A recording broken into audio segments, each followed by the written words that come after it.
Liftoff will start in T-minus 10 seconds. 10, 9, 8, 7, 6, 5, 4, 3, 2, 1. We have ignition. It's time! 17 seconds from Game 7 or from championship number 6. Jordan, open, Chicago with the lead! I've got a piece of it. It comes off. The Chicago Bulls have won their 6th NBA championship. Tying run at second, 2 out. Palmero over the head of Jenks. Uribe charges, throws, out! And the White Sox have won the World Series. To the far side around the 8-yard line to Hester. Under it and to the middle with the 15 to the 20, breaks free of the 25 to the 30, to the outside, 40, midfield, 40, 30 to the coast, 20, 15, Hester 5. Oh! Touchdown!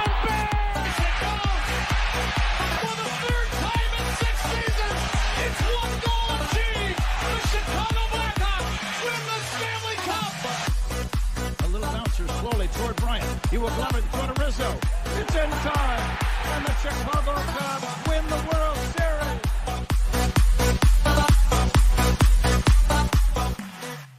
What up, what up, what up? Welcome to Shawn and Maya in the morning. Technically in the afternoon today on this Hump Day edition. I'm your boy, the SuperBack, Shawn Sierra. Thanks for tuning in. If you're watching us on Facebook Live, well, then I guess you found us on Facebook. If you're not following us on Facebook, what? Come on, go to Facebook, type in Sports Zone Chicago, click the like button, and now you Zone Chicago. Simple. All right. If you're watching this on our YouTube channel, excellent. If you're not subscribed to our YouTube channel, for real.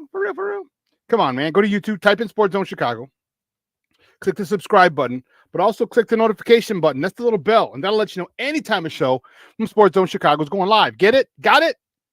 Good. If you're watching us on our mobile app, come on, man. Don't even tell me you didn't know we have a mobile app. Where'd you been, man? Where'd you been? Come on, we have a mobile app, so listen. You check it out at the bottom of the screen. So wherever you get your apps from. It doesn't matter where you get your apps from, but wherever you get them from. You go there, you type in Sports Zone Chicago, you download it, you take us with you on the go. So not only do you get Shawn and Maya in the morning 3 days a week, not only do you get our other live shows, well, we'll be back to 3 days a week in 2 weeks. But not only do you get our other live shows, and not only are they archived there like they are on Facebook and YouTube, but I'll tell you what, we give you a slew, and I mean a slew of articles thanks to my man Clarence Council III. Big up to Clarence for keeping you abreast of all articles Chicago sports related. Now, what time is this? Now, if you're watching this on our Roku channel, I like that kind of party. Yeah.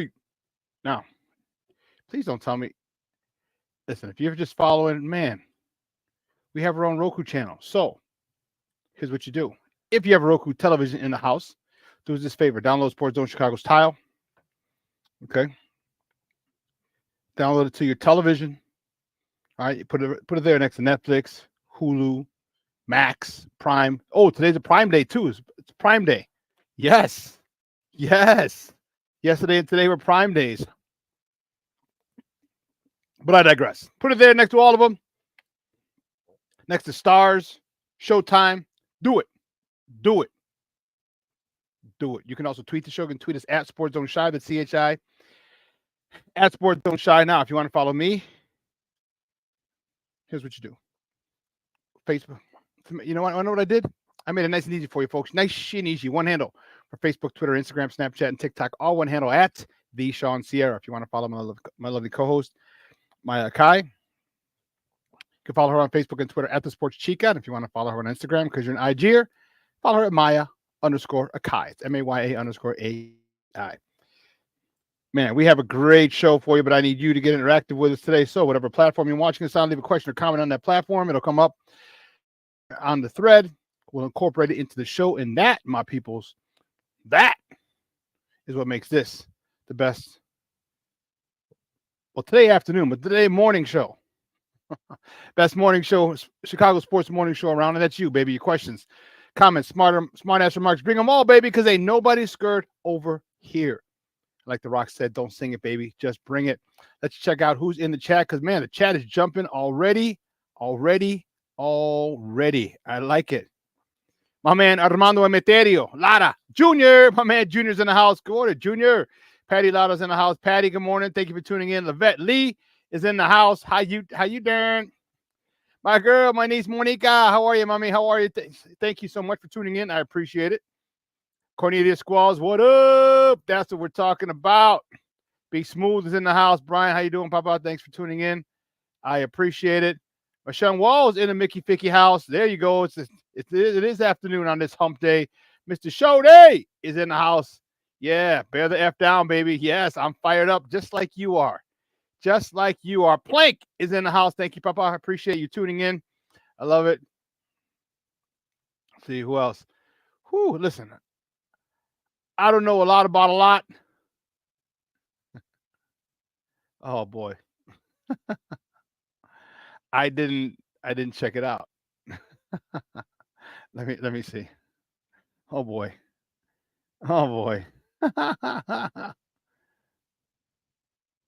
Oh Jesus. Yeah, we'll get on Steve for that one. Oh, snap. Jay Grizz in the house. Good morning, baby. Thank you for tuning in. I appreciate it. James Ford. That's what I'm talking about. Man, this is what I'm talking about. I like it coming on in the afternoon. A little weird being this late, but it's all right. But listen, we got a great show. We have a great show for you at 1 o'clock. All right. So about 15 minutes, 18 minutes, 17 minutes, excuse me. All right. My man Darnell Mayberry from The Athletic is going to join us. We're going to talk Bulls, Summer League action, and their number one overall pick who's dunking on people, making posters. But then again, we got to remember, Summer League just doesn't count. Doesn't matter. But he's looking pretty good. I'll tell you what, he's looking pretty good. And you know what? And I like it. And I like it because it's about time that we have someone we can say, wow, I like where this is going. As opposed to, okay, we'll see.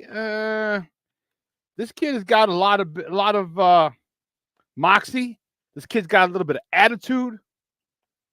You know, so I'm liking this a lot. I'm liking it a lot. So we're going to talk to Darnell Mayberry at 1 o'clock. At 1 o'clock. And then at 1:30, my man, Herb Howard from the Bigs, he's going to join us. All right, and we're going to talk Bears football. We have a lot of news. Rookies reported to camp yesterday. Veterans report Friday. Beautiful. Okay, so everybody who was crazy about it, remember, I said relax, don't worry about it. It's going to happen. And then as I gained more information, I thought they would probably hold out until Hard Knocks. However, all right, they can't. I found out that rookies that you can't even be in the building if you're not signed. So they waited till the last day. They waited till the day they had to show up. They showed up. They signed their contracts. We'll talk all about that with Herb. Okay, at 1:30. So get your questions. Oh, baby. I should. You know what? Oh, you know what? I can't do top of the afternoon headlines because House of Pain doesn't have a song called Top of the Afternoon. So you still got to do top of the morning. I'll reach out. All right. I'll reach out to House of Pain and tell them they need to do make a top of the afternoon song. Okay. We'll get to that. And I saw you, Michelle, with the vest jersey the other day at Sox Park. I like it. I like it a lot. That's good stuff. So that's the lineup, baby. 1 o'clock, Darnell Mayberry from The Athletic talking Bulls, and Mateus Buzelis, their first round pick, dunking on people. Then at 1:30, Herb Howard from the Bigs is going to join us, talk baseball. I'll tell you what, I'm so fired up for Bears football talk. I don't even know what to say. I actually have a lot to say. But we'll see. We'll see. But thank you guys. It's,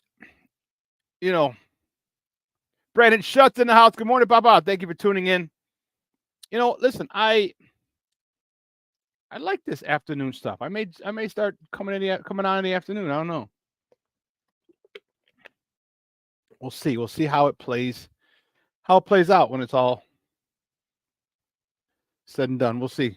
A lot of changes here coming out here at Sports Zone Chicago, so that could be one of the changes. I gotta have my tea.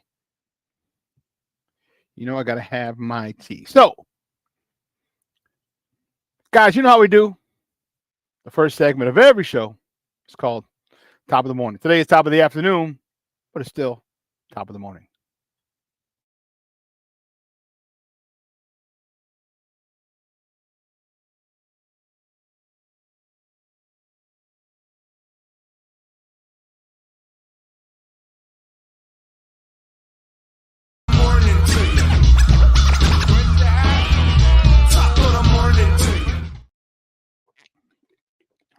Whoa, you caught me. You caught me. The first top of the morning topic. Let's see, which way do we go? Which way do we go? Which way do we go? Which way do we go? I know which way we're going. Right here. Yes, baby. Yes. The Chicago Sky. Oh. Steve-O. Chicago Sky with a big win yesterday over the Las Vegas Aces. Wow. In Vegas, 93-85. Angel Reese restarted her double-double streak. He 13 points, 10 rebounds. Kennedy Carter, 34 points.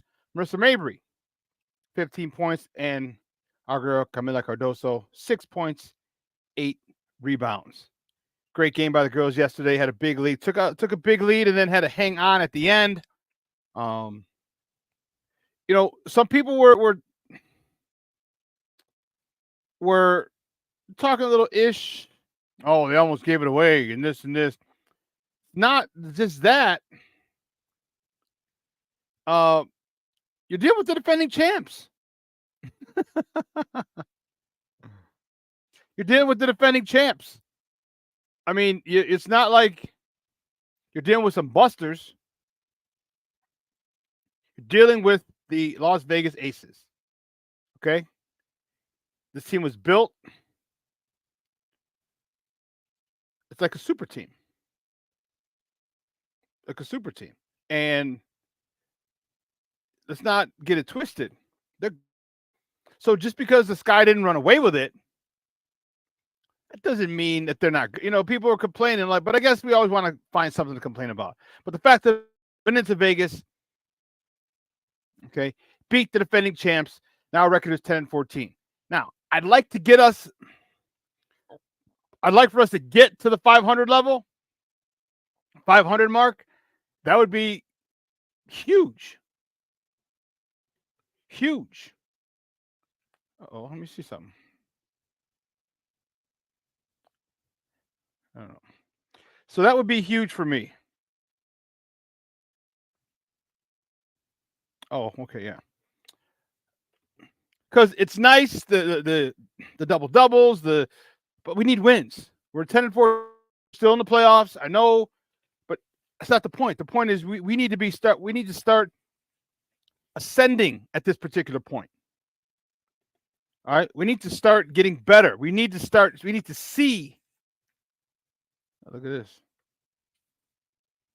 We need to see some improvement. We need to see some chemistry. We need to see something exciting. I mean, we're third in the Eastern Conference.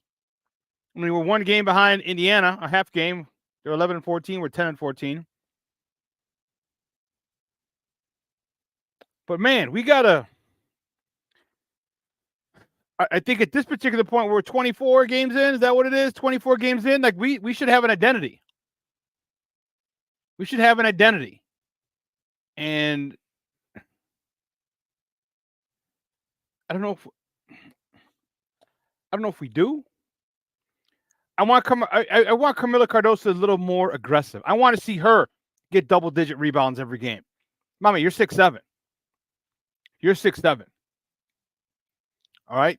You need to fight. You need some grit. You need some, and you're a big body. You're bottom heavy. You got thick thighs, thick legs, thick ass, the whole nine. You can get people out of the way.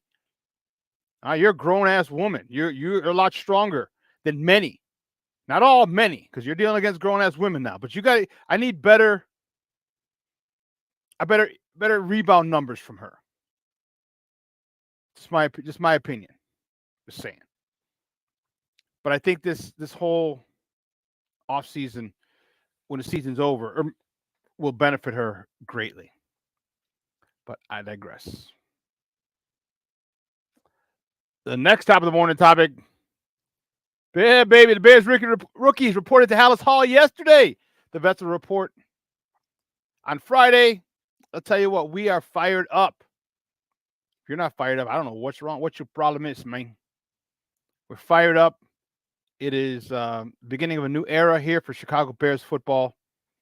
And, you know, wherever you stood on during the Civil War, at this point, still a Bear. If you're still a Bears fan, you can still be a fan of a player, and that's fine. Because I'll still be a Justin Fields fan. But I'm still a Bears fan first and foremost.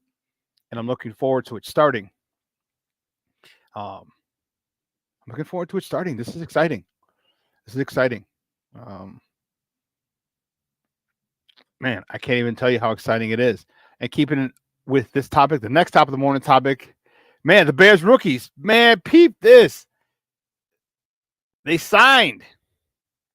Caleb Williams signs his deal. 4 years, $39.5 million, plus a fifth-year option, a team option for a fifth year. It's fully guaranteed. His 4-year contract is fully guaranteed. So he's getting all $39.5 million of that. And a $25.5 million signing bonus. So my question, again, what was the holdup? Why did it have to last until yesterday to get done? Or was it just for the drama? Drama for your mama. Is that what it was? I don't know. But they got it done. And right before Caleb news was announced, Romy rocking everywhere. He signed a 4-year, $22.7 million deal, and that is fully guaranteed. That is fully guaranteed. So you're looking at a team for the next 4 years, probably 5, because they'll probably pick up these guys' options. This year, I don't think they're in a Super Bowl or NFC title window. They could get there, but a lot would have to go right. A lot of other stuff for teams would have to go wrong. I think they make the playoffs. But I think next year, in 25, is their window where they can start competing, start getting to the NFC Championship game. And who knows what happens from there. You have you're going to have to re-sign Tevin or decide what to do with Tevin. But Braxton Jones is going into year 3. Okay, you have to sign him, but he's not going to get a lot of money. He's a 4th-round pick. He's getting to his above average plateau that I think he's going to hit. You can give him a nice little deal. Nothing too crazy. All right, you have Darnell Wright. All right, he's going into, is this his 3rd year or second year? Anyway, Darnell Wright, you got him for another couple of years. So this offensive line is good. You just signed, although you did sign Bates for a 1-year deal, if I'm not mistaken. So this offense needs a couple more pieces, and man, 1 or 2 more pieces, and we're good. Receiving core set, tight ends are set, running backs are set, quarterback obviously set. Now's the time for us to start making some noise.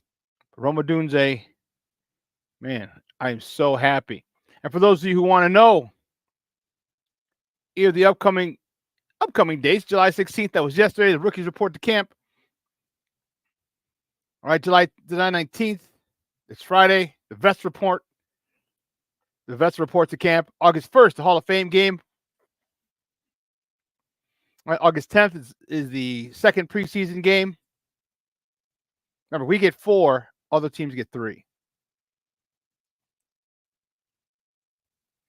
Right, we're at Buffalo. The third one, the Bengals, August 17th, are coming here.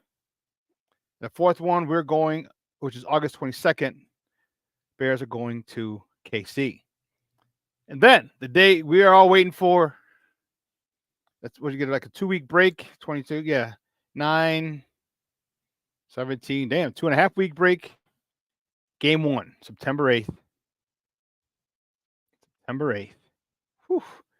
Titans come to the lakefront to battle the Bears. Those are all the dates we need, baby. Those are all the dates we need. And I'll tell you what, I am fired up because football season is here. I told you, if you follow me on Facebook, and please make sure you follow me on Facebook, okay? This was the last weekend without football until February.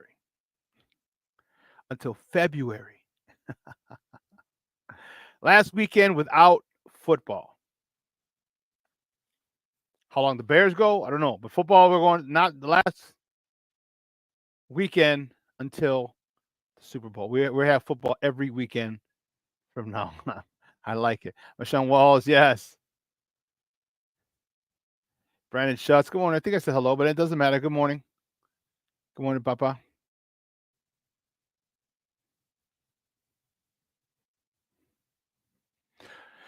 Yes. Good call, Cornelius. They just began to start Kennedy Carter. She's nasty. She's nasty. Boy, she is nasty. I mean, she led the way yesterday with 34 points. I'll take it. I like it. I like it a lot. She's a dog. She is a dog. I like her a lot. Aunt Moss, good morning, Papa. Thank you for tuning in. I appreciate it. Like I said, I don't know about a lot, but I do know this. More of the usual suspects will chime in as the show goes on. Sorry, I had to throw a curveball for you. I had to start late today, but I appreciate the love and the support. You following me to the afternoon. Let me see. Oh, goodness gracious, great balls of fire. Whew. Another good cup of tea. Well, listen, we're going to take a quick break, and on the other side of the break, we're going to welcome our guy Darnell Mayberry from The Athletic. We're going to talk a little Bulls basketball. Notice how I emphasize the Bulls basketball. Why? No reason. No reason in particular. Just decided to do it. Are we finally stepping into the 21st century, the new wave of NBA basketball with Matas? And I don't want to screw up his name, so I have to Buzelis. Matas Buzelis. We're going to find out. We'll talk to Darnell Mayberry on the other side. So don't go anywhere, folks. Keep it locked right here. Shawn and Maya in the morning, in the afternoon edition on Sports Zone Chicago.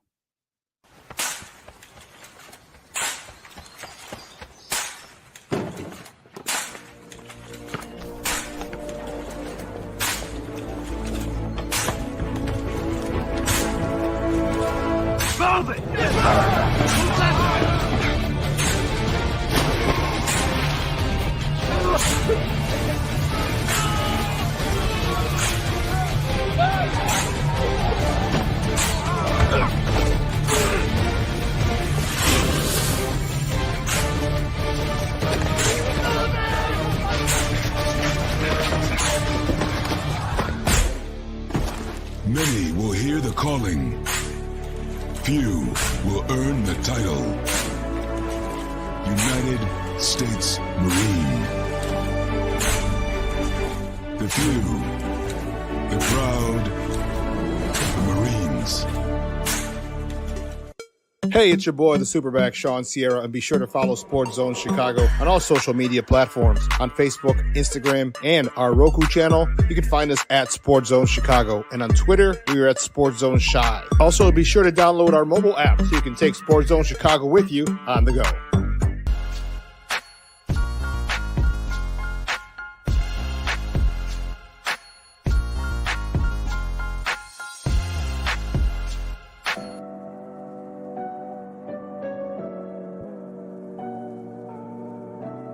How do you take care of your mind health?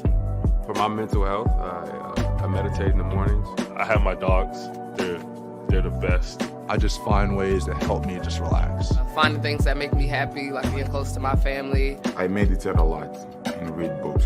I have hobbies outside of the game. I'm able to switch off. I'm able to turn my brain off from the game of basketball. Your mind health matters. Your mind health matters. We are looking for a few heroes, mentors, trailblazers, innovators, a passion to change lives, spark curiosity, open hearts, and awaken minds, help students answer the question, who am I? This could be your calling, but this is no job. It's the journey of a lifetime. Be a hero. Be a teacher. Mental health and learning disorders don't discriminate.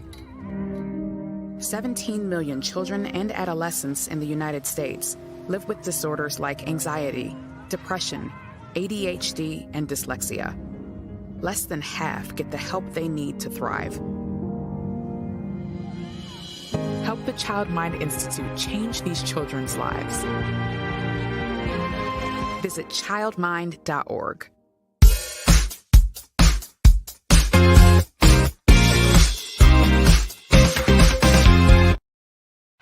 Angel Reese with the 15 double-doubles in a row and the record for that, and immediately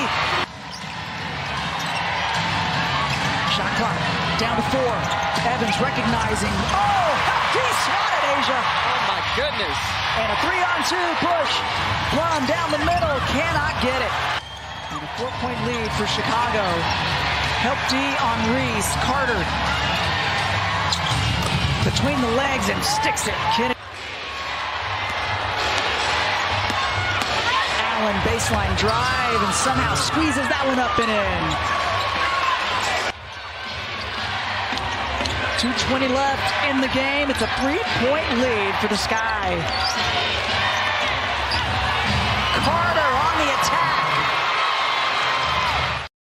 Ooh, that girl's nicey. Nicey. I like it. Man, Cornelius, you were right. What if they started her from jump? Whew.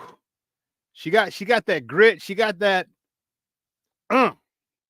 Kennedy Carter, guys, those clips courtesy of the WNBA. Those are the girls last night. The Sky with a big win in Sin City. I was very surprised. I mean, the reigning champs, it's a loaded squad, and the girls within their handle business were able to stave them off and hold them off. Because the girls came back, the champs came back. You just can never count out the heart of a champion, and they came back, and our girls were able to fend them off and hold them off to get the dub. Right? Hopefully now they build on that. I told you earlier, let's get to 500. We're 10 and 14. All right, let's get to 500, and then we can go from there. All right. But my first guest, man, I'm fired up to talk to this guy. He's a good friend of the program, and he's been rocking with us for a while now. You can find him on Twitter, or he covers the Bulls for The Athletic. And you can find him on Twitter at Darnell Mayberry. Guys, let's welcome back our guy, Darnell Mayberry. Darnell, what's up, Papa? Good morning. How you doing, Shawn? Man, I am doing great. Thank you very much. I appreciate you asking. How you doing, Baba? Everything good? Can't complain. Just got back from Vegas. Late last night? It's there, man. I think the highest I saw was like 113, 114.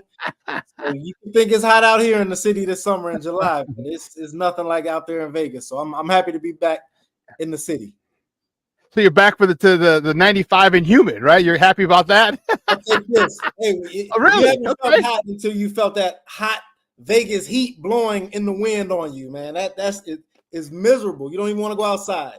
Man, I've been there plenty of times. I know exactly what you're talking about. But I would take. I just realized it looks like it's funny. Like it looks like you're Caleb Williams with 4 years, 39 million, and I'm Roma Dunze.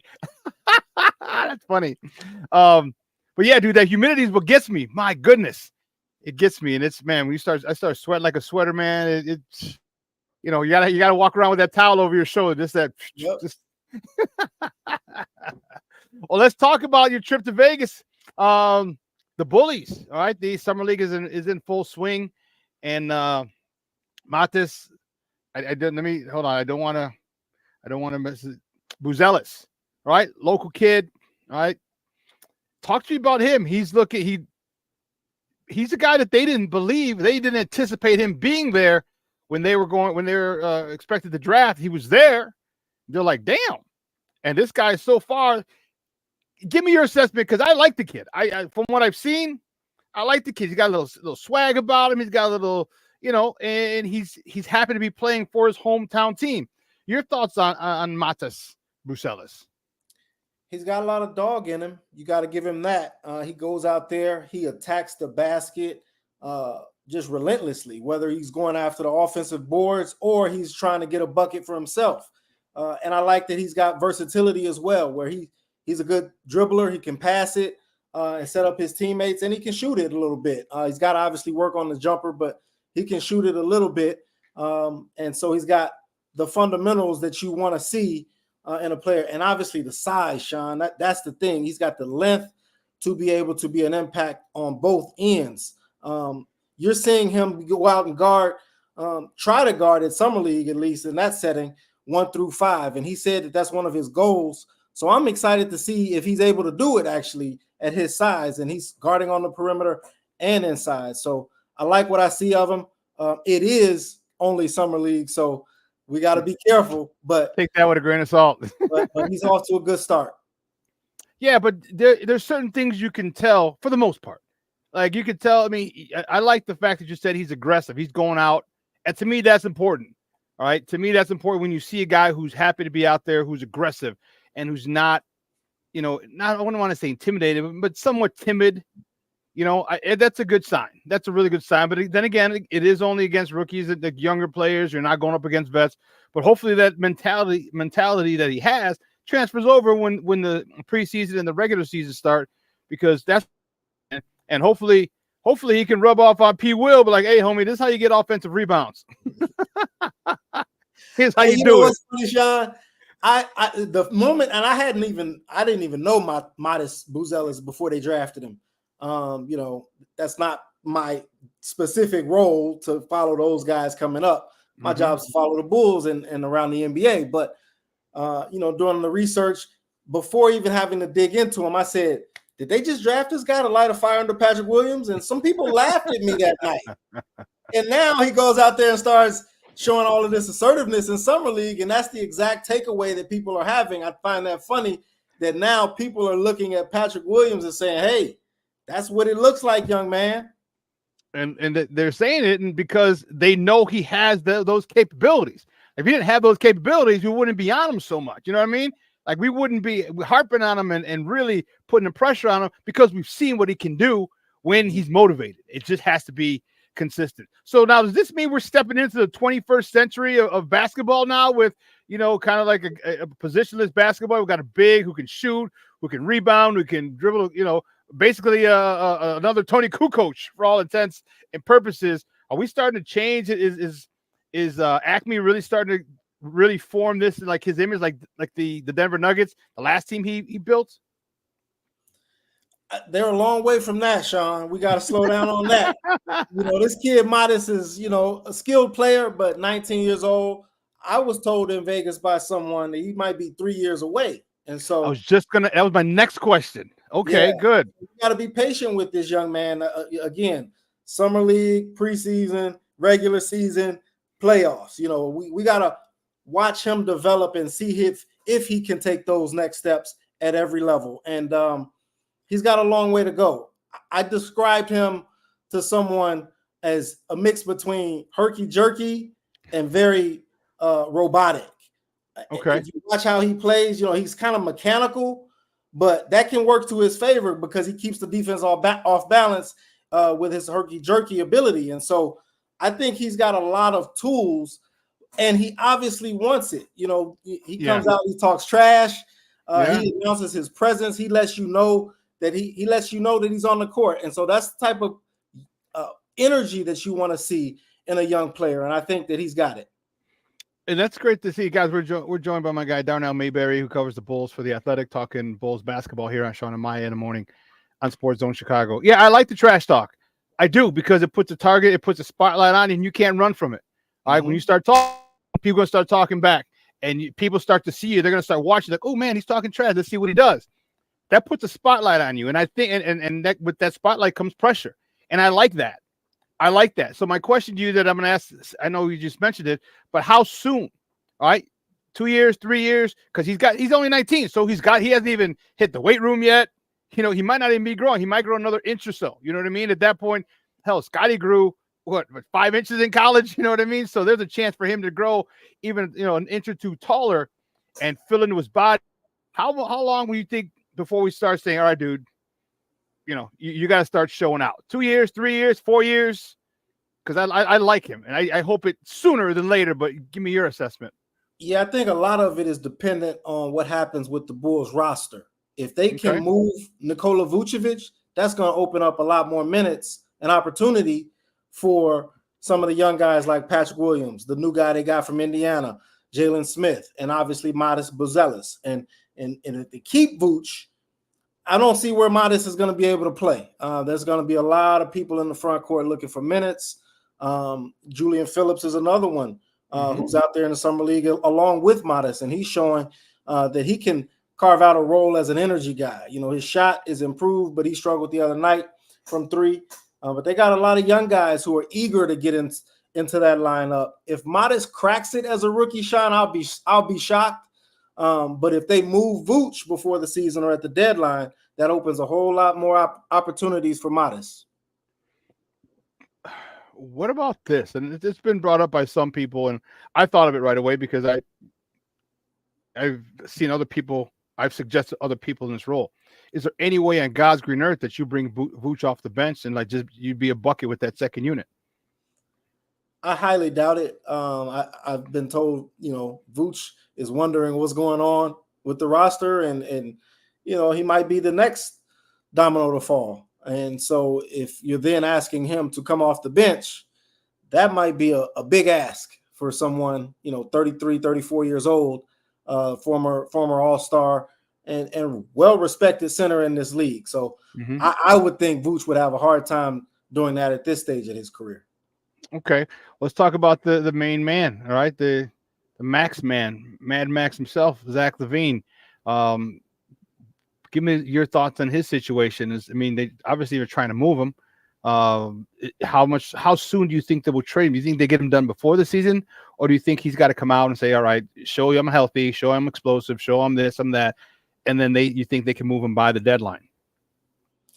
We've seen some trades recently. I think Harden recently got traded well into the start of the season. And so, we've seen a precedent for this happen where, a high salary star player may not get moved in the summer, and it might go into late September, early October even. And so that could potentially happen. I just don't see the fit. You got a lot of questions with Zach between the contract, the fit, the injury that he's coming off of, the foot injury. So there's a lot of questions that teams would have. And also the Bulls, in the meeting that we had with the front office out there in Las Vegas, they don't want to just take on bad contracts or bad stuff situations. To get off of LaVine. They don't want to take on a bad deal to get off of Zach LaVine's contract. So there's a lot of factors working against the Bulls in terms of finding a potential trade partner. Wonderful. Wonderful. We got Josh Giddey. All right, we got this guy here. Does that signal the end for Lonzo Ball? Have you seen Lonzo? Did you see Lonzo Ball? Have you seen him work out? How close to the Lonzo Ball that we signed is he? Is he going to be? Do you expect him to be 60%, 80%, 90% when he comes back? Because this team is completely different when he's running the show. When he's not, and then we got to figure out the difference between a healthy Lonzo Ball and then where he's at. Like I said, 85, 90, 90% Lonzo Ball. How effective is that? Is that Lonzo Ball? So what do you think they do with him then? They expect him to come back and play next season. It sounds a little bit to me like the optimism is waning a little, but that's just me reading tea leaves. It looks from the videos that are going viral of Lonzo that like he can go out there and contribute. And so to me, I believe that we'll see it in October. When training camps start in late September and Lonzo Ball is on the floor and we see him in a preseason game or to start of the regular season, that's when I believe Lonzo Ball will be in the lineup and contributing to this team. Until then, in my mind, it's just, viral videos of him in light workouts. Yeah. Yeah. Because like I said, this team is different, man. And I like what he's done, when he was healthy. It was just a very efficient, smooth flowing team, but then again, that was 2.5 years ago. Exactly. I mean, how much can you expect him to be the same after 2.5 years? You asked about the percentage. I'd be surprised if he's 60% of what he was when we last saw him. I mean, Lonzo Ball was a damn good player. Yeah, he was. It may still be, but he's got to show it. Yeah, and you got to figure out the ramp up period, like how confident he's going to be. It's like coming off an ACL. You know what I mean? Well, I mean, the first year sometimes it takes a while, right, for you to get comfortable because you might be 100%, but mentally, that's the trick. Mentally, you got to I know my knee's not going to give. I can do all the stuff that I did before. He might not be at that point, even if he is 100%. He might not be there mentally, and that's more important than being there physically. So I hope so, man, because So what does Josh Giddey bring us then? I mean, is that the dude to take over for him, or what's the situation with Josh Giddey? Because he's on the roster now, and is that just the insurance policy, or is he bumping out Lonzo Ball? Yeah, I mean, he's in the same mold of Lonzo, except for without the 3-point shot, and so that's except for that shooting thing. Difference. Except for that, that's a little minor thing that you got to have to do in 2024. So he's a playmaker, and that's what the Bulls front office loves. They love them a playmaker. They went out and got the Lonzo Ball deal done with the Pelicans, and now they brought in Giddey from the Thunder, and so they are clearly targeting a pass-first playmaker who can make everyone else around him better. And they really, truly believe that is an important component. And we've talked about it, for years, Shawn, how they're going to get this point guard. And so they're making these attempts and taking these big swings. If Josh Giddey develops, it'll look genius. As Alex Caruso is starting to be on the tail end of his career and the Bulls were going nowhere with him, Josh Giddey, 21-year-old, 22-year-old on the upswing and has a lot of promise and potential left. So it could be a great move, but they clearly are targeting a lead first guard who can pass and get everyone involved. So, I mean, you put stuff out in the universe and things happen for a reason. Like, we got screwed over by the marketing thing. Is it? You think it could be our turn now? The guy finally develops, because he came in at 18, right? 19 years old, and he's only 21. Giddey, so he's not even close to his prime yet. He's not even close. So you talk about he got to be 23, 24 is where he's really comfortable. Man, that's 3-4 years. 3 years away.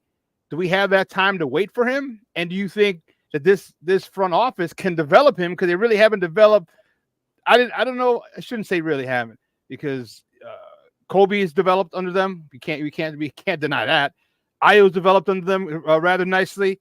All right. So do you think this is another guy that they say, we're just going to develop him, and now we have another good guard? Yeah, it's possible. But then the other question, Shawn, is how much is it going to cost? You got to remember he's eligible for a contract extension. And if they get the deal done, great, you got him. But then what then does that do for your ability to build out the roster? You just gave Patrick Williams the money. You obviously can't get off of Zach's money. Ayo Dosunmu is coming up. These are all issues that you got to think about as you're building your team. And so that's why so many people were surprised they didn't get a draft pick from the Thunder. Right. They only had 15. Yeah, not only that, but also now you got to pay Giddey. And so if you get him at a good number, that's a great deal. But if he wants, to be paid like a superstar, which he is not yet, then that's another conversation. So many different things. Well, let's go to my man, P. Will. All right, this guy got the bag. When they re-signed him, I'm like, is this a bizarre world? Am I dreaming? Because what the hell is this? So obviously they really, really, really believe in this kid, and they feel they can develop him. Like, we've seen it, and that's the crazy part. first of all, it just seems like I've said this, like I could just go back 3 years and say the same stuff. We've seen him dominate Summer League. We've seen him dominate when Zach and DeMar were not there. We've seen him dominate in preseason. We just don't see it consistently. What the hell do we got to do? This guy got to do? What does Acme got to do to draw it out of him? Like, dude, this dominant dude where you're dunking on people and actually rebounding and actually playing defense, I need it all the time, not just 4 or 6 minutes a game. Yeah, we talked to him a little bit out in Vegas, Shawn, and I loved what he said when I asked him about the contract and how much additional clarity it provides him going into next season. He said, quote, "For me, the work doesn't stop. For me, the way I think about it, it's more work," end quote. So I love the response. Now we got to see it on the court. I mean, I do believe Patrick Williams looks at himself as a great player. I believe in his potential, but he's got to go out there and show it consistently, as you said, and that's the next step for him. But I do think that having the contract can clear his head a little bit. You know, Patrick Williams is a big overthinker. He's a perfectionist. Okay. He wants to go out there and do everything on the court right, and he's hard on himself. That's the biggest thing. It's like he can't just make a mistake and move on. He's beating himself up, and he's got to learn to move on and not be so hard on himself, because that's impacting him on the next trip, the next possession. So if he can figure that out, the mental component where he can move on to the next play and continue to be aggressive night in, night out consistently, the Bulls got themselves a great deal. I don't think that's bad money for Patrick Williams if he can continue to shoot the ball as he has and defend at a high level. Dude, that dude is frustrating. And he's still not even, like, he's what, 23? 22, 23, like he's still a kid.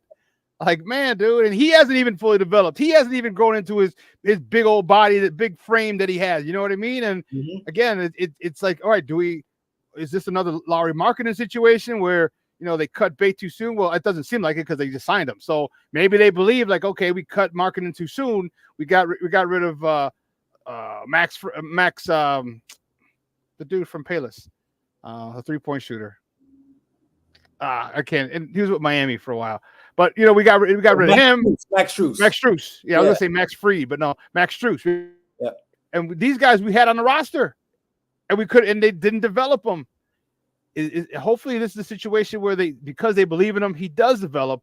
Because man, this dude, like we said, we've seen him play at a very, very high level. Just wasn't consistent. So let me ask you for this big one, dude. So DeMar's gone. To me, that hurt. Partly because I have a nice fresh DeMar DeRozan T-shirt that I haven't worn. I guess now. So look, it's a collector's item, Shawn.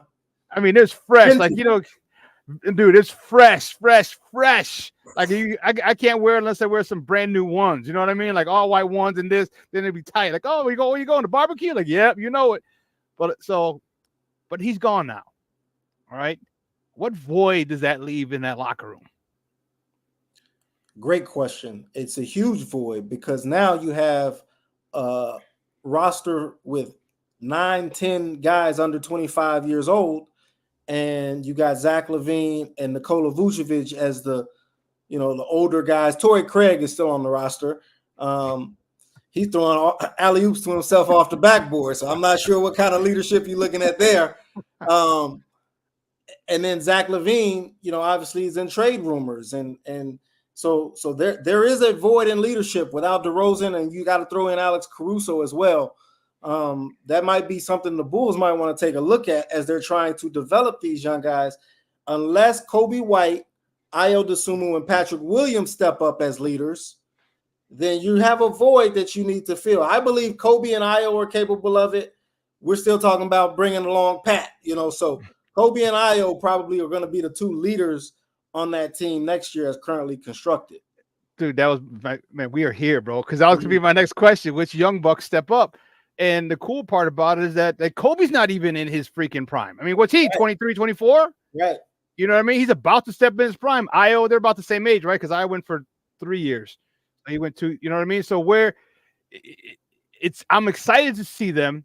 especially Kobe. But do you think Kobe can handle it? Like Kobe to me just seems like I don't see him as a true leader, like this as a vocal leader. Right? I mean, remember DeMar took him under his wing. Him and Io, we've seen Kobe develop. So I don't know. I don't know. Do you feel strongly about either one of those guys really taking the mantle as the leader of this team? Yeah, I feel really strongly about Kobe and Io, but Kobe specifically because, first of all, we've seen it with Io. He's taken DeMar DeRozan aside. He's taken Nikola Vucevic aside, Andre Drummond aside, live during games and told him to calm down. So for him to do that as a young player, that's incredibly impressive. But Kobe is also vocal. He'll also get on guys. He has the respect of everyone in the locker room. He had it with DeRozan. He still has it with Levine and Vucevic as well. But the thing about Kobe is he's had so many different roles during his time with the Bulls in the NBA. It's that there's nothing that can be thrown at him at this point that I don't think he can overcome. And so when you give Kobe a challenge, I believe Kobe White is going to accept the challenge and then excel at the challenge, because that's what he's had to do throughout his career. He's played multiple positions. He's played in multiple roles. He's come off the bench. He's been a starter. He's done a lot of different things in a short amount of time. And yet he won. He finished runner-up in most improved player voting last year. That tells you that guy there's something special in his DNA where he doesn't care what comes at him. He's going to find a way. And so I'm looking at him as the leader of the team next season. I agree with you because of one thing that you didn't say. And I think you actually said it a few times before, is all the trade rumors that were around him, his entire tenure here in Chicago. He's going to be packaged with this. He's going to be packaged with that. This team wants him. This team, all those trade rumors that were circulating around him and his stay here in Chicago, he put that noise to the side and he just kept getting better. He just kept getting better. And to me, that shows mental fortitude. And that's what I'm looking for. That's what I'm looking in a player. Being a former player, that's the first thing I look at. Like, how tough are you mentally? I don't give a damn about how you are physically. Guys, you can get an elbow to the chin and like, oh, I'm done. It hurt me. I get up and I want to see you get up and get mad and go to work. And those rumors and all those things around him and him coming through and developing to the point where he should have been an all-star this year. I think he's well deserved.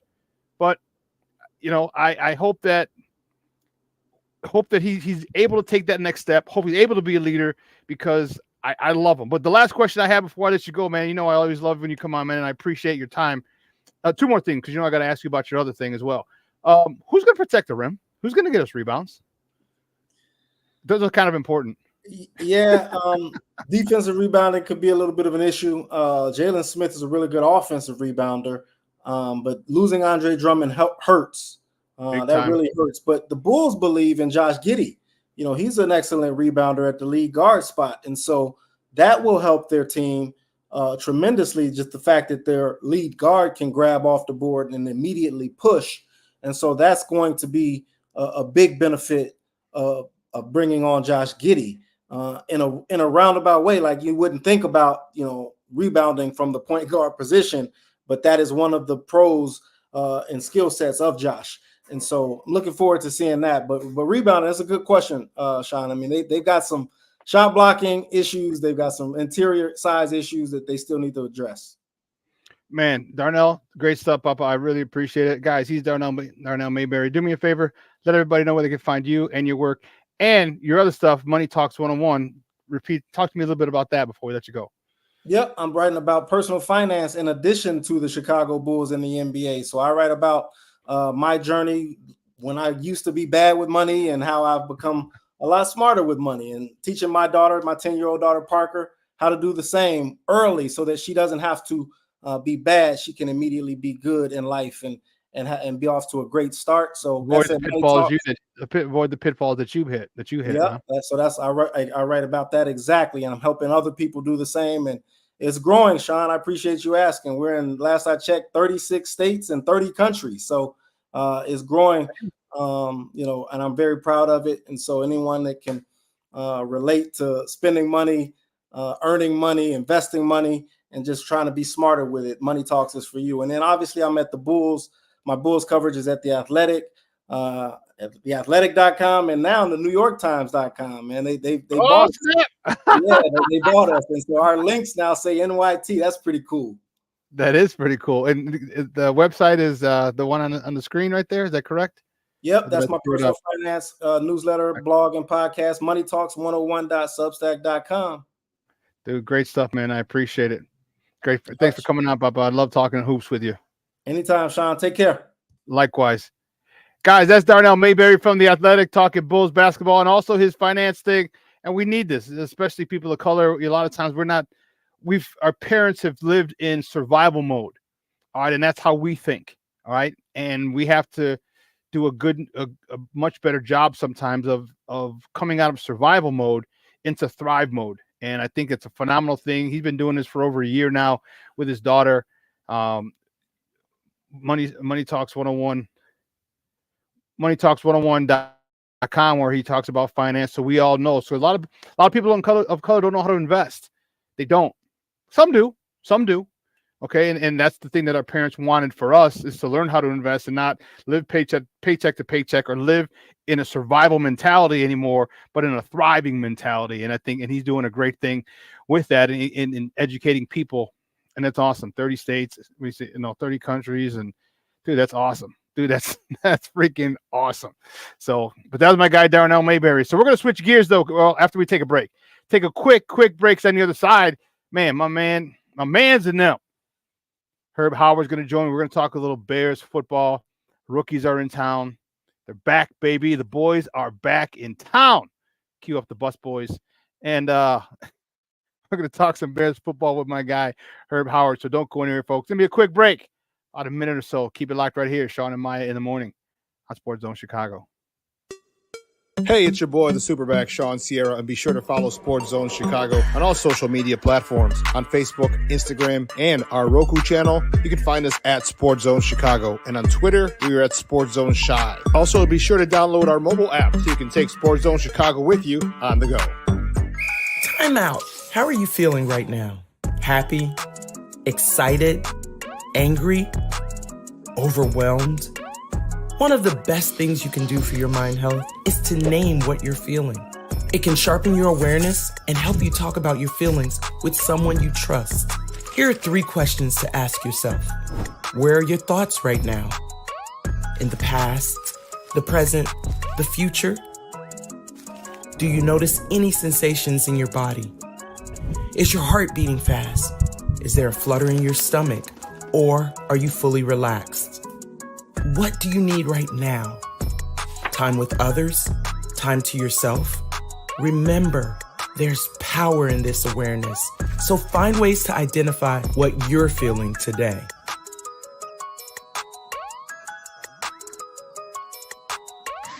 Hi, guys. Philly to another at the plate is Bryce Harper. Look for Bryce to be a little aggressive here in the first inning. Harper swats a base hit down the line. Quan over to cut it off. Ohtani chugs into third. Harper's to second with a 2-out double. So Bryce Harper in his first at-bat in the All-Star game in a long time has a double. 2 strikes, takes this pitch away and goes away. Just kind of part of that. Up the middle. Okay, nice diving stop by Trey. Are you kidding me? Surgery, and he's hitting 316, 30 homers. It's just incredible. It's this ball hard, way back to right field. Soto doesn't even move. Ohtani has. Man, this is a $600 million man. Not even a $6 million man. That was Steve Austin back in the 70s. That was a $6 million man. This is a $600 million man.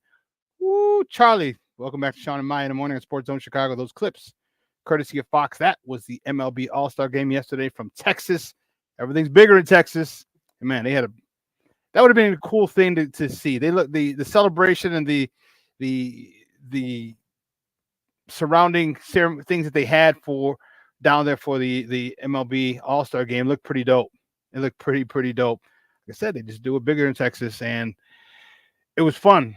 Shohei showed out. You know, my White Sox were represented by Garrett Crochet. He got on a bump. Man, perfect inning.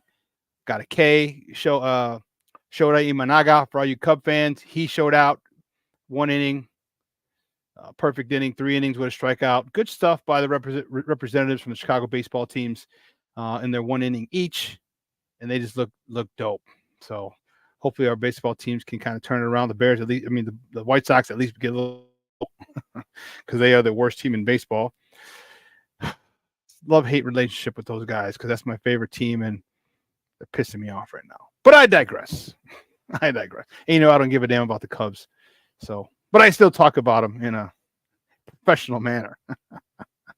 Anyway, my next guest is a good friend of the program, and I'm fired up to talk with him because I should have had Steve cue that up to the Bus Boys. Bring them back, baby. The boys are back in town. The rookies arrived yesterday, and on Friday, the vets and a couple people have signed. So we're going to talk to him about these signings. How fired up and excited is he as a Bear fan and a beat writer as well? You can find him on Twitter at Herb Howard 411. Guys, just welcome back to Shawn and Maya, our guy, Herb Howard. Herb, what's up, Papa? How are you? Shawn, what's happening? Good, brother, man. How you doing? I am wonderful, man. Thank you for asking. I'm fired. I'm getting more fired up by the moment. More and more fired up, dude. I'm telling you, football time, man. I posted last week, the other day, like last weekend was the last weekend without football. Yeah. The last till February.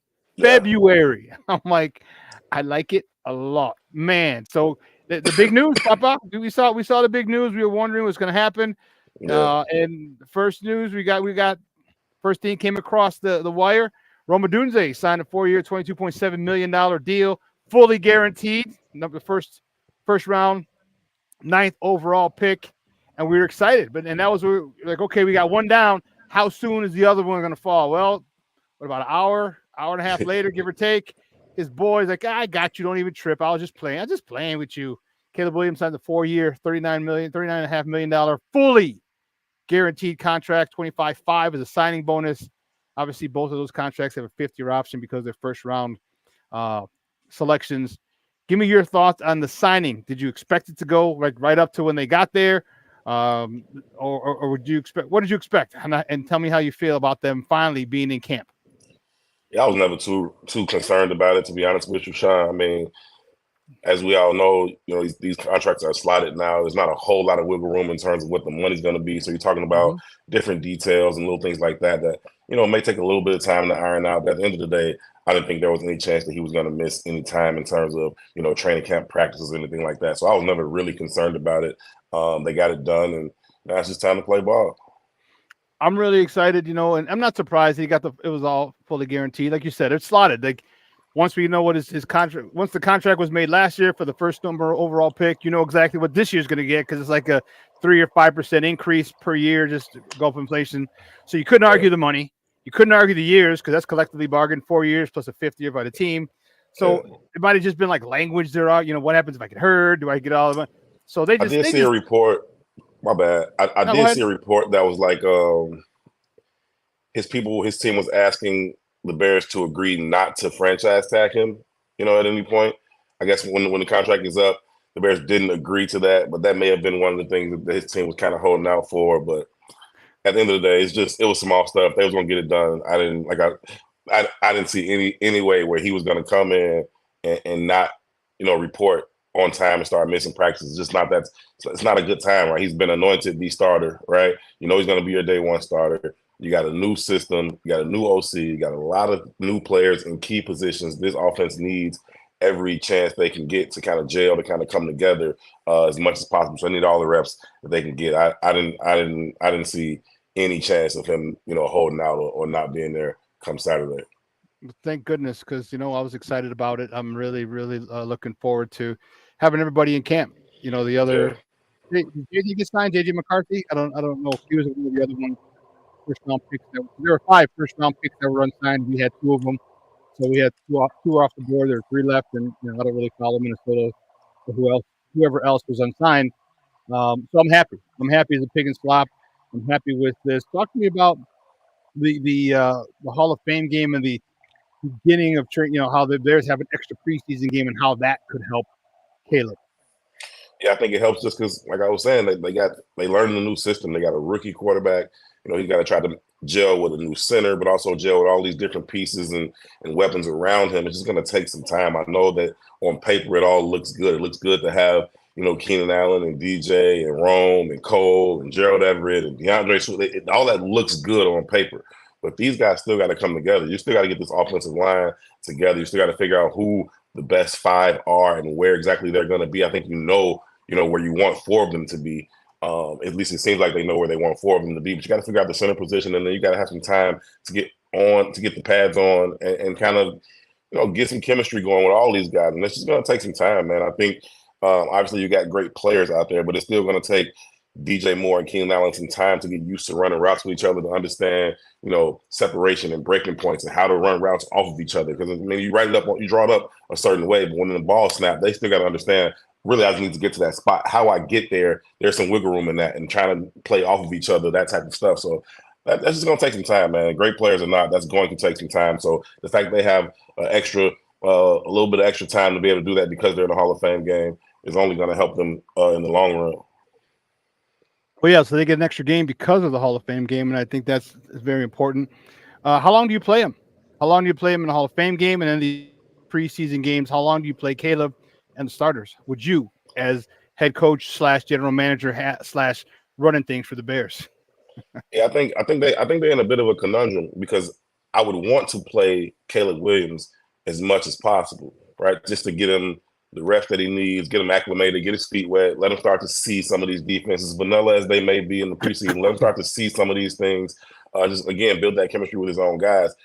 The conundrum is that you got so many veterans on this offense that don't need preseason reps. DJ Moore doesn't need a ton of preseason reps, new system or not. Keenan Allen doesn't need a ton of preseason reps. Neither does Cole Kmet or any of those vets that are around Caleb Williams. And so the question becomes, how much time do they play on the field? And if they don't play that much time on the field, then he's not going to play that much time on the field, because you aren't going to put him out there with the backup O-line. You're not going to put him out there with the 5th, 6th, 7th receivers. You're not going to do that. He's not going to get anything out of that. And so just a little bit of an interesting dichotomy, because you want to get him the reps, but all these vets don't necessarily need them. You don't want to put anybody in harm's way, right? You don't need any of these guys going down in a preseason game. So it's a really, really tough situation to figure out in terms of how much you want to play them. I would imagine you want to get a series or 2 in that first game, but it wouldn't surprise me if Keenan Allen doesn't play a snap in the preseason. He's Keenan Allen. He's going to Hall of Fame. It don't matter, right? I think they just got to figure out. They got to find that balance. But I think it would be a hard decision for me to make. I think it's going to be a hard decision for them to make. But I'm very intrigued by how they do go about it. I think they get more time. Like Flus, a lot of head coaches now, they get more out of practice these days. Those controlled environments, especially some of those joint practices where they can control the scenarios and say, okay, we're working on, third down, working on 2 minutes, working on goal line, red zone, whatever. I think they can get more out of those practice situations sometimes, even than they can in games. So I think they'll lean on that probably a little bit more than they do live game reps.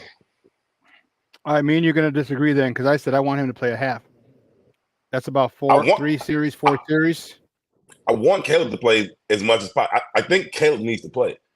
I don't think DJ needs to play a half, and I don't think Keenan Allen needs to play a half. So when you take them out, for me, he's got to come out too, right? He's not getting anything out of throwing the ball to Simba Webster, and no disrespect to those dudes, but he's not getting nothing out of that. So if you aren't going to make those vets play that long, and I don't think you should, and I don't think they would want to anyway.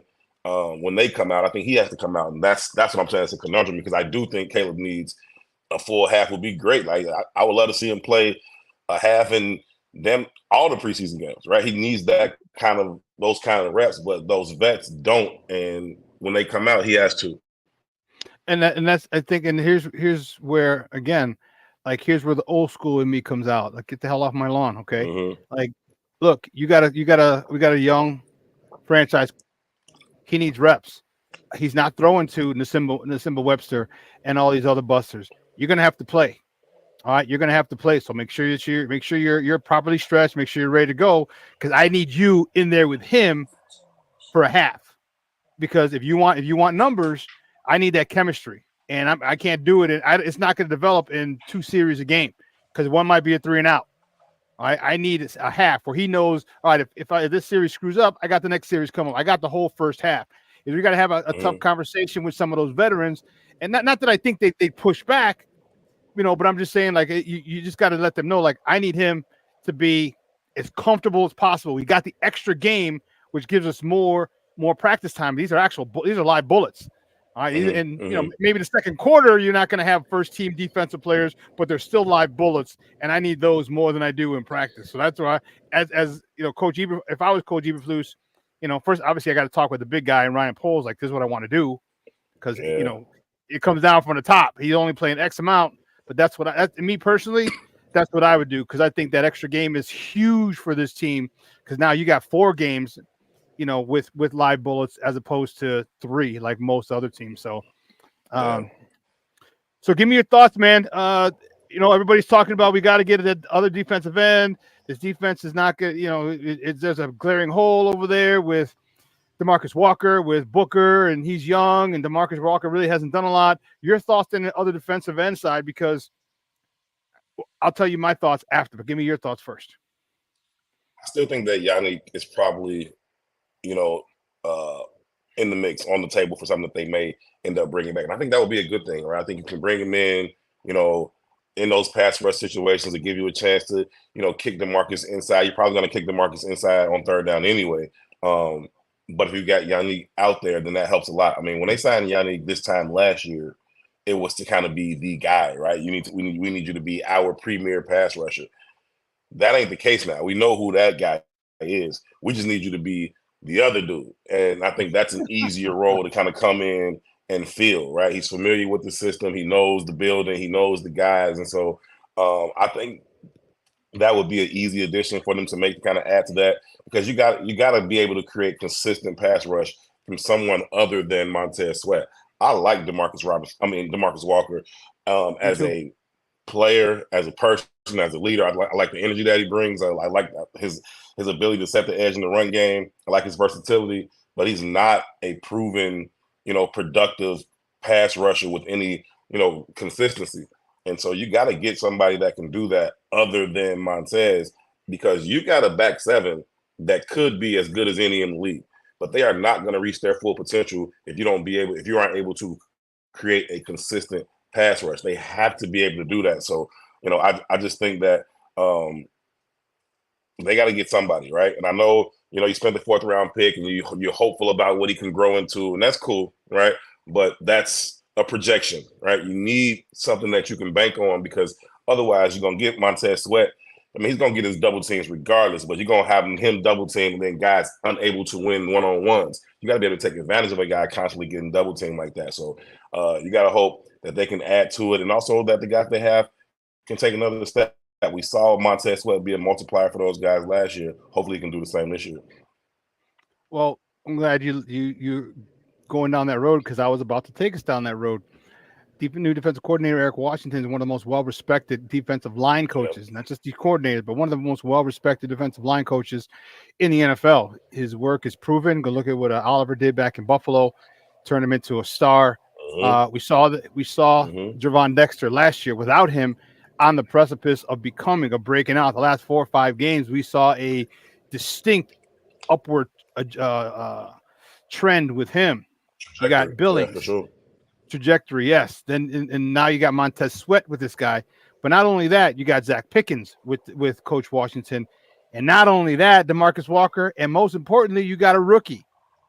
And it's extremely important when you get a rookie in his formative years in the NFL with a great coach. Because once you're coached properly, I don't know, somebody one time said coaching matters. I don't remember who that was. But when you get coached properly, that stays with you. You're never going to have to unlearn that.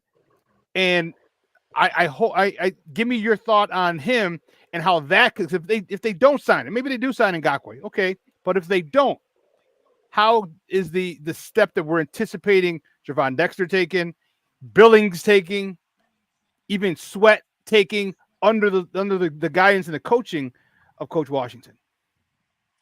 I think that was one of the most critical additions that they made to this entire team in the offseason. That was my second most important acquisition. That was my second most important acquisition after Shane. No, I feel you on that completely. Because his ability to get the absolute most out of the guys on the front is something that the Bears need. They do have a lot of young talent that needs to be molded. They spent a second and third round pick in the interior of that defensive line last year. Both of those guys showed some flashes. They certainly have the potential. They certainly have the physical tools to be able to develop them. I think he's the guy that can get that out of them. I also like Travis Smith as a coach. Some people were down on him, and because of what the D-line was or was not doing. But I like Travis Smith and his ability to communicate with the guys. And so I think that him and Ron Washington will be just really, really good in terms of developing these guys. And if you can get Gervon Dexter to take that next step to become a difference maker, right? Not just a place filler, a guy that's there, but a difference maker, a disruptive force at that 3 technique, then you got a real problem on your hand as offensive coordinator, because you got Montez Sweat. He's going to do what he's going to do, but you got this guy that can be a disruptor in the middle of the defense,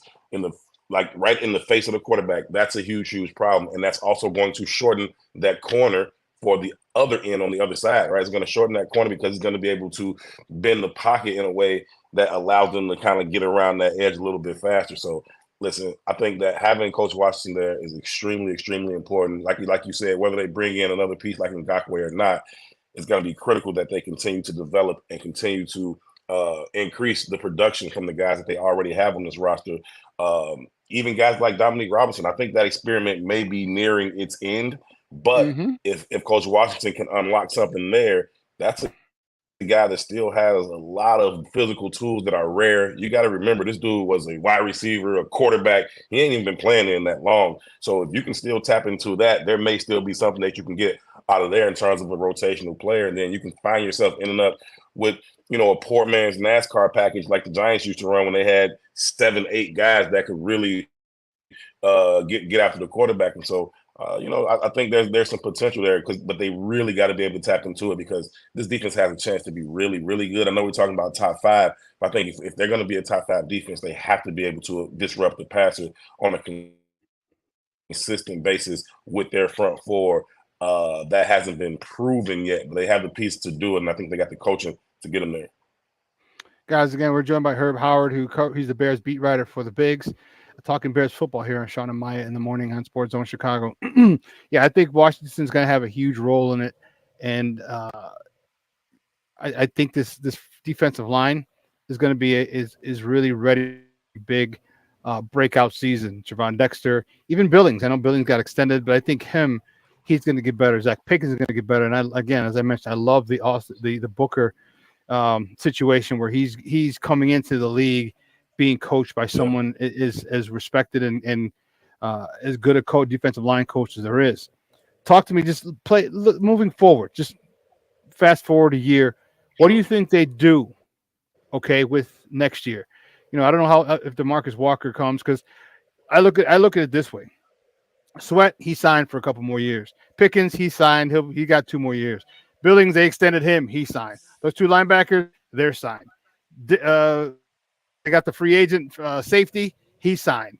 Jalen Johnson. He signed. Brisker. Stevenson. They're signed. Gordon. Gordon. Yep. They're signed. All those guys are signed. All right. Would you think that there's a possibility that they go and they get in the first round next year? Because you have a lot of picks. You can jump up with a swap in another second, or third, probably a third, and get another stud defensive end to add to that rotation. That's the place that they're in right now, right? It's a good place to get to. We're like, okay, now we just need one more piece, and you got the resources to be able to do it because you have so much young talent that is signed already. And so, yeah, I think depending on how things go on either side of the line for the Bears this season will dictate what they do in the draft, early first round, or not early first round, but just early in the draft in the first round next year. Hopefully, they're not picking early in the first round. Because I think if the D line isn't as productive as they hope they are this year, then that's probably going to make the most sense. If the O line isn't as productive as they hope they are, then that may make the most sense. But yeah, defensively speaking, it's a good place to be in when you say, okay, we got our stud defensive end, we got these 2 young tackles, we got a veteran tackle that's a people eater in the middle and a run stuffer. Can we get this other dynamic end in the draft, that would be great because the secondary, like you went through all the lists, they're all in place. The linebackers are in place. That back seven is as good as any in the league. And so, yeah, I think they are just one piece away. Again, that's granted you get a positive return on Gervon Dexter. He continues that upward trajectory. But even still, you still got him for, 3 more seasons. So, yeah, that's going to be a really nice place to be in if this defense is able to come together. And the last thing they need is just one more dynamic pass rusher on the opposite end of Montez Sweat, and they're sitting there with some draft capital to be able to do it. Well, I do. I hope they jump up, and because they have the cap's jumping up next year. 2 twos. Yep, you can package. We can swap and give you a second if we want. You know what I mean? Like jump 2 spots, and then give you a second round, whatever pick, and get our guy. Let's go to the other side. What do you do with Tevinjenkins? He's up for an extension. Do you try and sign him now with maybe an incentive-laden contract? I know, although his agent probably wouldn't like that, because if he plays a full season and bets on himself like Jalen Johnson did, and he gives us 14, 15 games, well, that price tag just jumped up big time. What would you do with Tevinjenkins right now? I don't think he's gonna sign. I think they probably would try to sign him, but I think they want to see him play 15 games too, right? I think if you can get 30 starts combined out of him and Nate Davis, then you feel good about your guard situation. But that's a big if with both of those guys. But with Tevinjenkins being in this contract situation, I think it's probably going to play itself out. If I'm Tevinjenkins, I wouldn't sign right now, right? Because you're talking about a huge gap in whatever that number is going to be. He was just tweeting congratulations, or he was like, yeah, let's go about who was the guy from? Who's he from? Denver, whatever. He's got a 4-year, $80 million deal for a guard, and I think that's the kind of figures that Tevinjenkins got his eye on, because when he's healthy, he is absolutely dominant on the field. He's absolutely, one of the better guards in this league when he's healthy. The question is his health, right? We know he misses a lot of games. He tends to miss 4 or 5 games. And if he can put together a season where he plays 15, 16 games, that price tag is going to go way up. So if I'm him, I wouldn't sign him. If I'm the Bears, I probably want to try to sign him at a discount. But they also got to be not fake, right? He does miss a lot of time. So I think they want to see him play, 14, 15 games as well before they like, okay, we know you are our guy for the next 4 years. It's a tough situation to be in. I think Ryan Poles will probably end up letting it play out. 1, because I don't think Tevinjenkins will sign, but 2, we saw Ryan Poles do the same thing with Jalen Johnson. Jalen bet on himself. Ryan Poles let him, then you had to pay him.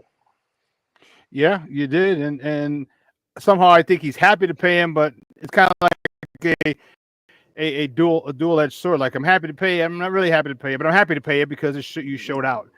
So I'll gladly sign this. I'm not happy I missed that discount last year, but I'm glad you're here. Yeah.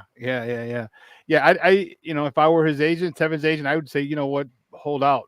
Play it out, man. Yeah, play it out in this way.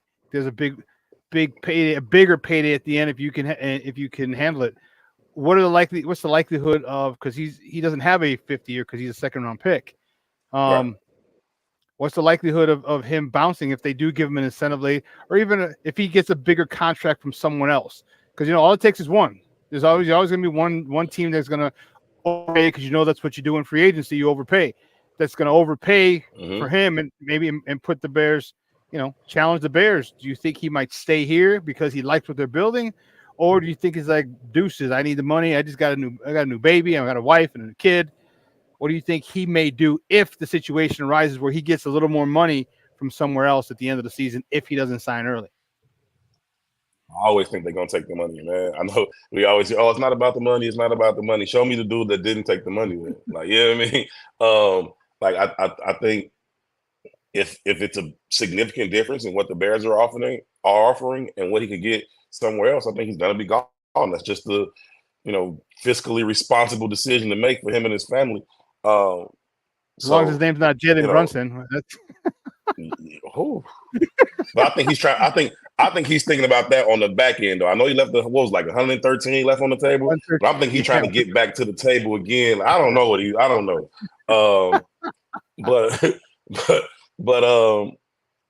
I think that, fortunately the Bears are decent in terms of where they are with cap space, right? They're not in a bad cap position right now.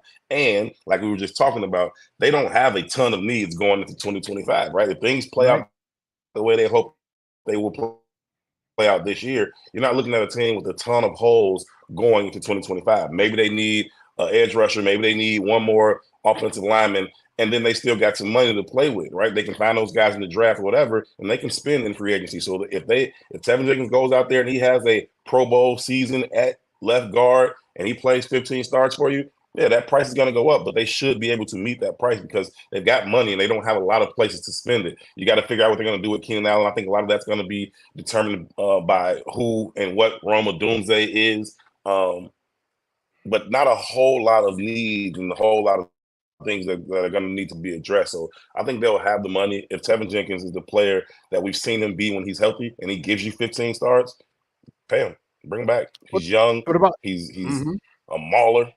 Yeah. What about the center position? They got Ryan Bates there. He started all 17 for the Rams last year.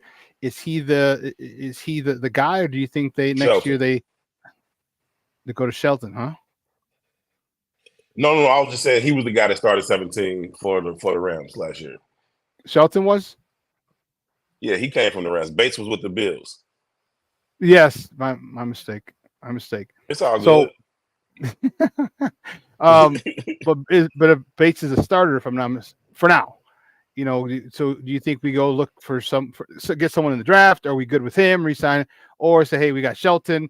Your thoughts on the center position, because those front three got to be in step, in sync, and no better way than to say, hey, let's lock these guys up so they're going to be together for a couple years, because we know Nate's got one more year after this. This is his second year out of a 3-year, $30 million deal. Your thoughts on that center position? Yeah, well, we know that Poles really, really likes Bates, right? So, he said in the spring that, he was coming in expecting him to kind of be the starter. Now, when it got to minicamp, those guys were kind of alternating. And you saw, Sheldon come in and he was getting some of the reps, and they were kind of alternating. They got to get that thing figured out too, because you got a rookie quarterback. You want him to be able to develop that chemistry with the center sooner than later, right? And you need to pick one and then let them start to build. If this competition kind of goes throughout training camp, it's not going to be ideal for Caleb Williams in terms of getting the cadence down, getting familiar with the snap, getting, the mic.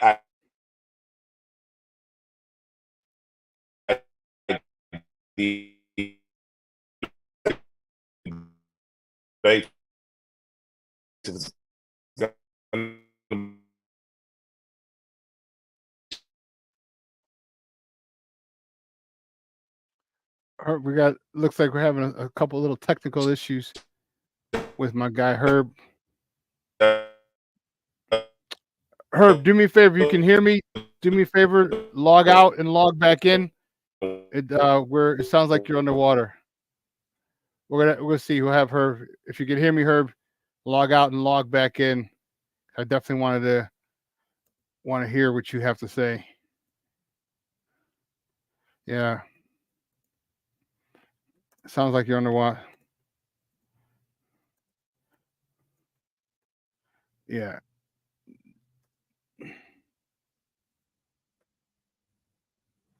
Yeah. We'll have him log out and log back in.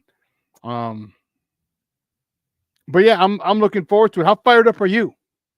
How fired up are you guys? Because I'm fired up. Okay. I am fired the freak up big time. All right. There's a lot. I mean, I'm already looking at. So Coach T was he put something up on Twitter the other day, like how do you handle his blitz, and man, like that stuff is my crack. I'm like, oh, easy, base right, fan left. All right, or you just yell base. And then they had a guy coming off the corner. I'm like, all right, the back's got we call it the joker. The back's got the joker. Or you can go base right, fan left, where the tackle gets the joker, guard gets the defensive end, the nose fans left the center's fans left to the nose guard, and the Mike who's blitzing gets picked up by the running back. So those types of things are exactly what I love to see, and it got me, man. Just the X's and O's of that are awesome. See, my guy, we got him back. There we go. There we go. No, don't worry. It happens. It happens to the best of us. Yeah, you sounded like Max Headroom. I don't know if you're old enough to remember Max Headroom, but no, I think that might predate me a little bit. Yeah. But so Shane Waldron's got a plethora of weapons. How do you see him? Do you think he's able to stay disciplined and say, hey, let's bring Caleb along a little bit, then run the ball? Or do you think he kind of says, hey, let's kind of push the envelope a little bit? You know, your thoughts on how they bring Caleb along, because now he's signed, sealed, and delivered. All right. And now everything's in place. All you gotta do is start practices. So how do you think Shane Waldron goes about this with Caleb? Because I'll leave it at that. I think they spend the next month and a half putting as much on his plate as they possibly can. Like, just throw as much at him as you possibly can. See how much of it he can retain. See how much of it he can go out there and actually implement in live action. And that goes back to, the reps in the preseason, how many he's going to get versus, what he needs. So I think you put as much on him as you can. But what I really hope from Coach Waldron is that he has the flexibility, right, to call a game plan, to devise a game plan that is tailored specifically week to week. What do we need to do to win this week's game against this defense? How do I put my players in the best position to succeed against this defense? How do I attack this week's opponent? And that may be different from last week. We may run it 40 times one week and then throw it 40 times the next week. That's okay, right? You should have a quarterback right now that's capable of doing either, right? And so you want to bring him along, and if he shows you, hey, I can handle everything you throw on my plate, then let him have at it, right? You got a pretty relatively softer schedule those first 9 games. So if you can take advantage of that, that part of the schedule, let them throw it around a little bit, but do it in a way that is tailored to what needs to happen for this week's game plan. That's always my sign of a good coach. Your ability to change the game plan week to week for what we need to do in this week's game, even half to half, make those adjustments, those types of things. I know a lot of coaches, man, there's a huge ego there, right? If you get to that level of coaching, all of them think, I know the best way to win a football game. And that's cool. Got a ton of respect for that. No problem. I understand that. But you got to have a little bit of flexibility to say, okay, well, maybe it's not about my system per se. It's about what these players are capable of doing, and can I put them in position to do it, and how do we attack this week's opponent? So that's what I'm really hoping that Coach Waldron is about, more so than, hey, do this, my way, my way, my way. What do you do well? What does this defense not do well? How do we attack that? That's a good analysis. Yeah, I hope. And he's shown that he's been able to adjust and use various personnel packages, which is great. And that, how much do you think DeAndre Swift in that running back room really helped? Because in that first 10 weeks, 9 games that we talked about, like I really had a problem trying to find a third loss. All right, I can find 2. Okay, maybe a third, but that still leaves us at 6-3. And if we split the last 8, that's 10-7. And now you're fighting for the division. Now you're fighting for a playoff spot, and that's kind of what I'm expecting. Talk to me about that first half. How much is that run game going to be relied on? Because this first half of the schedule, those first 9 games, are up against teams for the most part that really won't exploit you to the max, like a San Francisco will if you screw up, like a Green Bay Packer team which would if you screw up. You have a little more flexibility. If you screw up at one particular point, you're not going to get burned like you will later in the season. Yeah, I think that running game is going to be critical early on, right? And that's why you want to get that O-line settled down as quickly as possible. You got DeAndre Swift back there.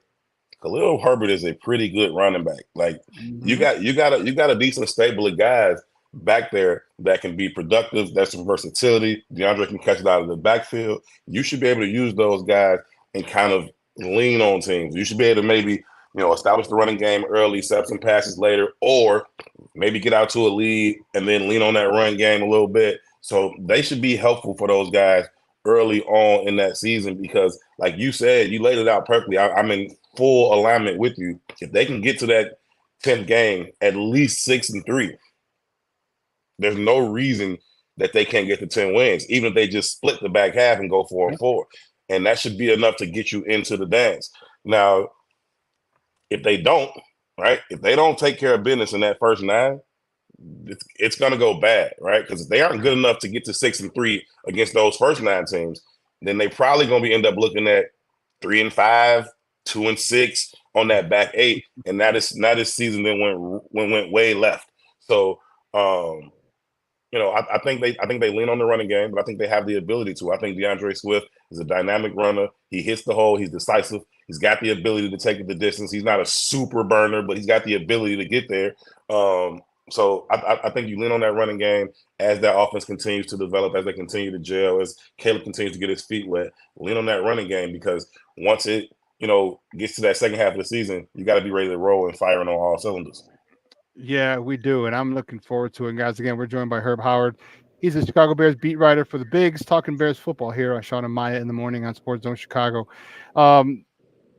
Last question before we let you go. Any word you hear for anything else on the well, probably 2 questions. Anything on the stadium? Any developments? Any, because that's another thing, because the sooner we get to a stadium that's indoors, the better this offense becomes, the better this defense becomes. And man, oh man, oh man. I know all these guys won't be here because it's going to take at least 3 years, probably 3 to 5 years to get that built. But you're most likely going to have Caleb here. You're most likely going to have Rome Odunze here. You may still have DJ Moore here. And you're still going to have some of those youngsters whose game can be enhanced with an artificial surface. Have you heard anything, any updates regarding the stadium situation? Well, Kevin Warren did meet with Governor Pritzker. I don't know exactly when that happened, but they did have a meeting to continue to talk about the possibility of getting some public funding to mix in, and so they can reimagine whatever they're trying to do on the lakefront. I've told you this from jump. I think all of this is smoke and mirrors to get leverage back in the Arlington Heights negotiations. And I think ultimately that's probably where it's going to go. But I think they continue to explore this lakefront possibility, and I guess the longer they explore it, the more you have to accept it as a real possibility. I don't know how that meeting went with Governor Pritzker. I know early on he wasn't feeling it at all. He didn't even come to I don't think they say he wasn't invited to the dog and pony show they did at Soldier Field a couple months ago. Like that, I don't even know what that was for real. But I got a ton of respect for Kevin Warren and what he's doing in this process. I thought he was dealt a really, really bad hand in terms of bringing him in after you had bought the land and without negotiating and settling on what the taxes would be. And then he's got to go and try to close this deal when y'all already bought the land. I don't have any leverage now. And so I think he's gone about it diligently in terms of trying to create some leverage for himself in these negotiations by exploring other site possibilities and kind of revving up all of the momentum that, hey, we're going to go somewhere else. We're fine. We'll do something else with that land. I don't really believe it. I never really have. But I think he's done a great job of building some momentum to get people to think that they may be actually going somewhere else. And that can only help you in negotiations. And you've heard Arlington Heights kind of come around a little bit lately and say, okay, well, let's get back to the table. We're willing to come down on this, come down on that. And I think that's all he really ever wanted to do. And so I think Kevin Warren has done a really, really good job of kind of creating some leverage where he was brought into a situation with absolutely none. Personally, would you rather them stay on the lake and have it, if the renderings are even close to, or if the stadium, I should say, is even close to the renderings? All right, like this would be dope, dude. That would be that'd be. Oh my god, that's tight. Hard. That's hard. That's hard for sure. This one right here. I mean, now you look out into on the skyline. Yeah, you know what I mean. That's man. Would you rather them try and do something like this, or or do you want Arlington Heights like a lot of people do? You're talking about world-class real estate. If you're talking about the lakefront and the Chicago skyline, that whole entire area is just world-class real estate.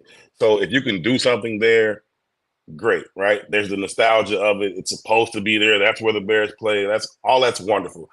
you're never going to be able to solve the logistical issue of getting in and out of that stadium. Unless you're going to move the lake somehow, there's nothing you can do to make it easier to get in and out of there. So this idea of, oh, we're going to do this, we're going to do this. And then when are you going to shut down Lakeshore Drive to be able to make these adjustments? You know what I mean? Like when are you going to shut down Lakeshore Drive to do that? So I don't really know that it's a legitimate possibility. Those renderings don't have any place to park there. You know what I mean? There's a lot that needs to happen if that's a realistic possibility. I know. Listen, I'm a Chicago kid too, born and raised here. I get the nostalgia of the Bears playing right there on the lake. But if it goes to Arlington Heights, some people will cry about it for 10 minutes and it'll be over. It'll be perfectly fine.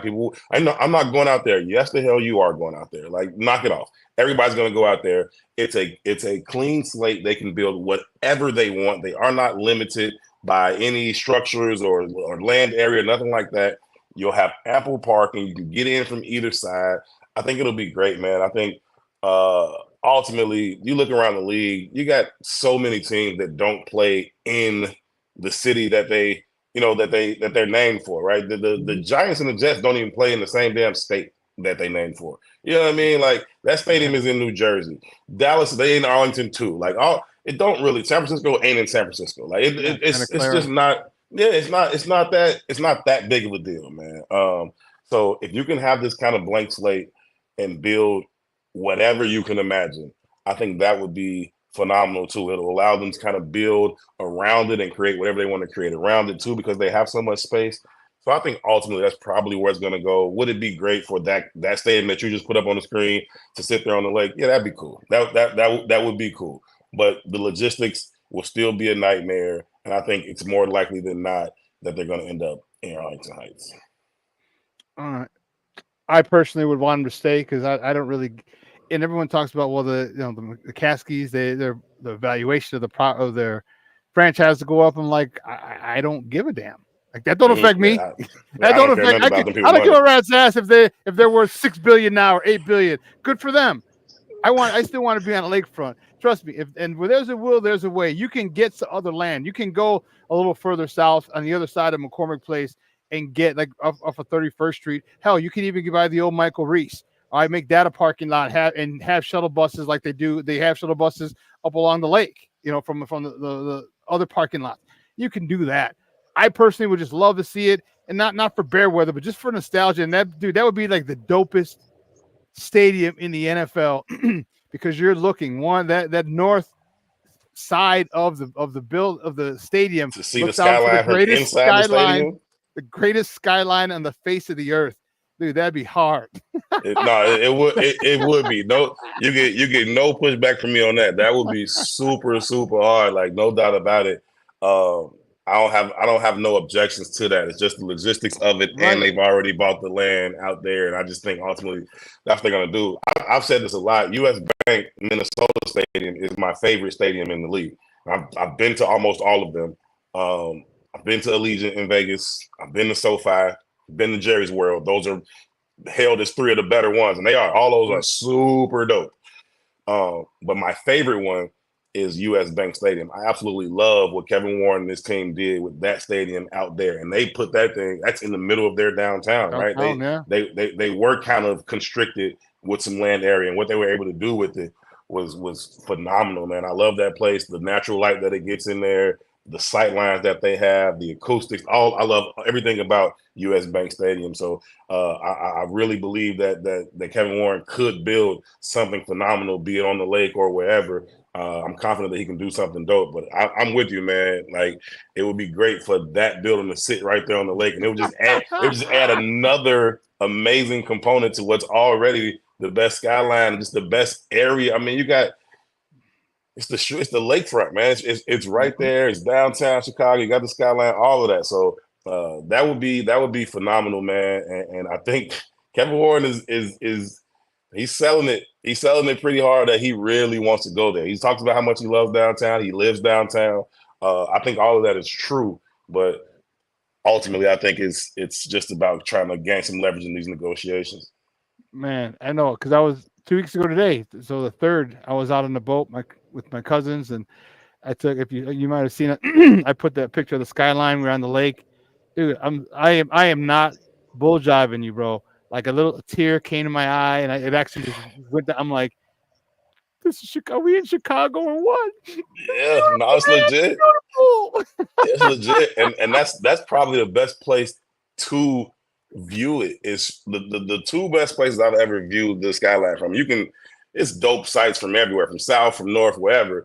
But when you out on the water and you look back onto the land and you see that, it's like, my God, like especially from that south point, like when you kind of between like the museum and like Navy Pier, like that just looks amazing, man. Anywhere off of 31st on north, that like it just looks amazing. The other place that I've really enjoyed to see it was one of those helicopter tours, those helicopter rides, man. It looks amazing from there too. But again, from the perspective of being east out on the water and then looking back over it at night, that was a super, super cool experience too. But man, you can't beat it, man. So yeah, I don't have nothing against them putting it right there. It would be super, super dope.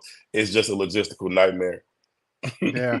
Like I said, do that, bro, and that would be the tight. Imagine concerts. You know what I mean? You go see a concert there, and you look, man.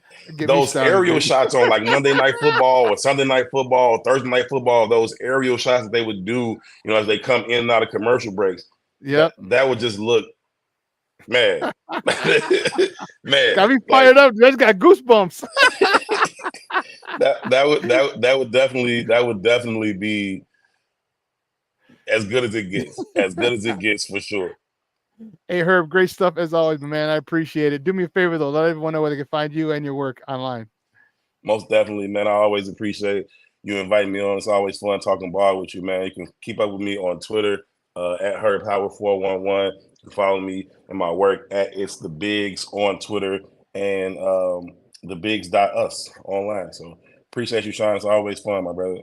Great stuff, buddy. We'll be in touch soon. I'll see you soon, man. I'm most likely going to see. Probably heading out to the Hall of Fame game, and then I'm going to San Francisco, and I'm going to try and hit Texas, Houston, and or Phoenix, in addition to all the home games. So we'll see. Be fun, man. I'll see you. All right, man. Bet we'll talk soon. Yep. Thank you again. Thank you. All right, guys. That's Herb Howard, who covers the Bears for the Bigs. Talking Bears football, man. Love talking football with him. And he's a Southside guy. You gotta love it, and it's his football acumen is pretty damn good as well. So I like talking football with him. It's always a great time to hang out with Herb, and I always appreciate his time. He's a busy guy, and he's in demand. He's in demand, and I'm very happy for him, very proud of him, and glad to call him a friend.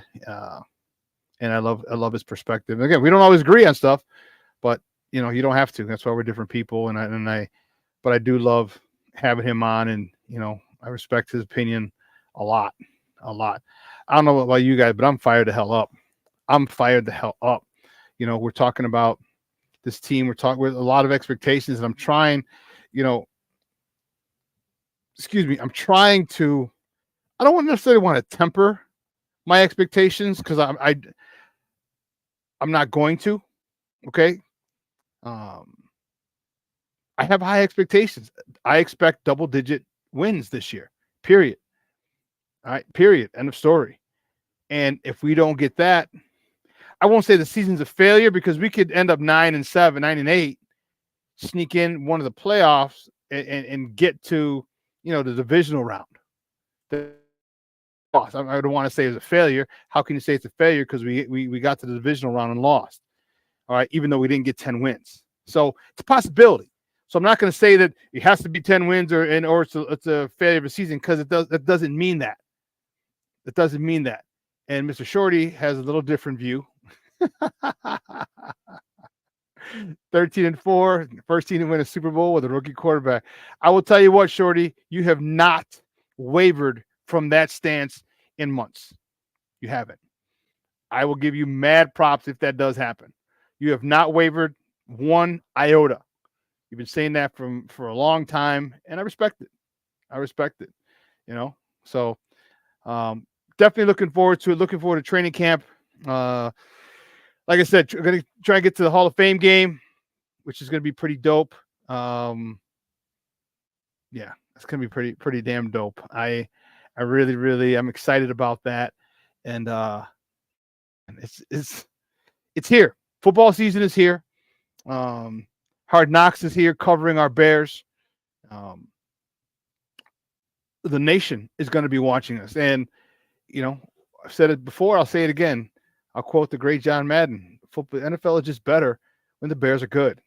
And now the nation gets to watch the Bears. They get to watch, the top quarterback in the draft. They get to watch one of the top young receivers that just came out of the draft. They get to watch this young quarterback with two of the best receivers in the NFL, in DJ Moore and Keenan Allen.